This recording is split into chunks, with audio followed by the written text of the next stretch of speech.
জৰাইছো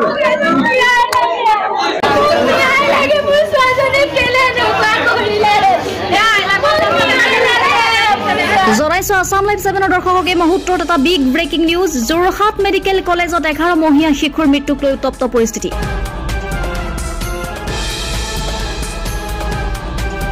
খেলি থকা কণমানিজনীক এটা বেজী দিয়াৰ পিছতে মৃত্যুৰ অভিযোগ। শিশুটিৰ আছিল কাইলৈ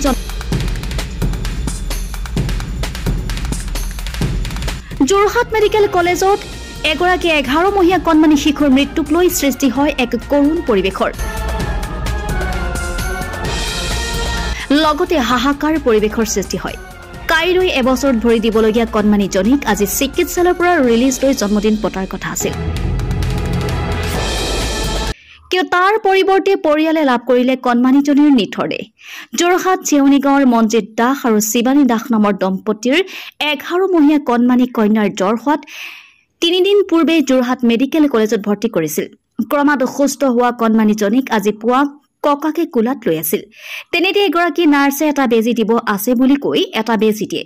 ইয়াৰ খন্তেক সময়ৰ পাছতে ৰঙা পৰি শিশুটি ফিট হৈ যায় আৰু মৃত্যুক সাৱটি লয় কণমানিজনীয়ে।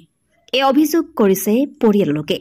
ভুল চিকিৎসা আৰু কিবা নিদিবলগীয়া বেজী দিয়াৰ ফলতে খেলি থকা কণমানিজনীৰ এই কৰুণ মৃত্যু হ'ল। ইফালে কি বেজী দিছিল সেই কথা পৰিয়ালৰ লোকক জনোৱাৰ পৰিৱৰ্তে কণমানিজনীৰ মৃতদেহ উলিয়াই দিয়াত পৰিয়ালৰ মাজত হাহাকাৰ অৱস্থাৰ সৃষ্টি হয় আৰু শোকত ভাঙি পৰে পিতৃ মাতৃ আত্মীয় স্বজন।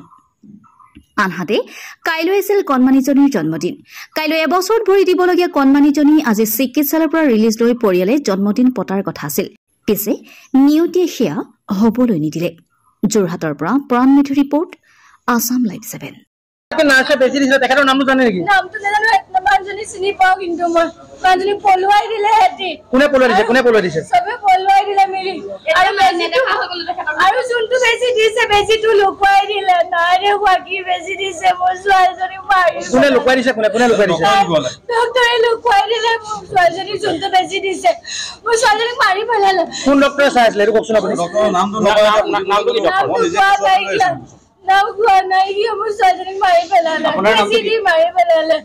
মোৰ ছোৱালীজনী মাৰি পেলালে বেজি দি। কিমান সময়ত বেজিটো দিছিলে আপোনাৰ? দুপৰীয়া দিছিলে। আজি ৰাতিপুৱা দিছিলে। বেজিটো দিয়াৰ পিছত কিমান দিন বেজি দিয়াৰ লগে লগে হিলি এনেকে পৰি দিলে। আপোনাৰ কথাটো জনাইছিলে নাই? তেতিয়া জনাইছিলে নাই? একো জনোৱা নাই।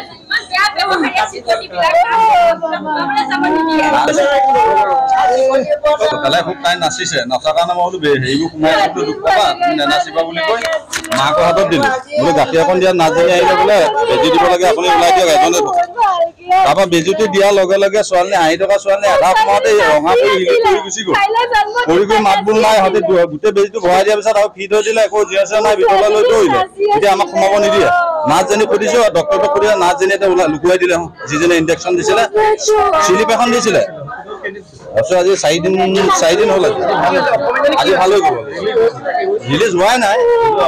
আইচিউৰ পৰা উলিয়ালে হঠাৎ, অকল জ্বৰ ভাল হৈ গ'ল।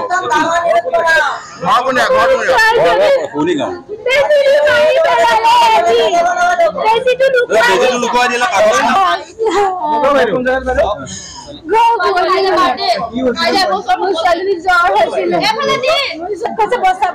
আমি চেষ্টা কৰিছো কিন্তু ৰঙা হৈ গ'ল। ইনজেকশ্যনটো পেলাই দিলে মোৰ ছোৱালীয়ে। কি বেজি দিলে? লুকুৱাই দিলে বেজিটো। বেজিটো লুকুৱাই দিলে। নাৰ্ছ পলাই দিলে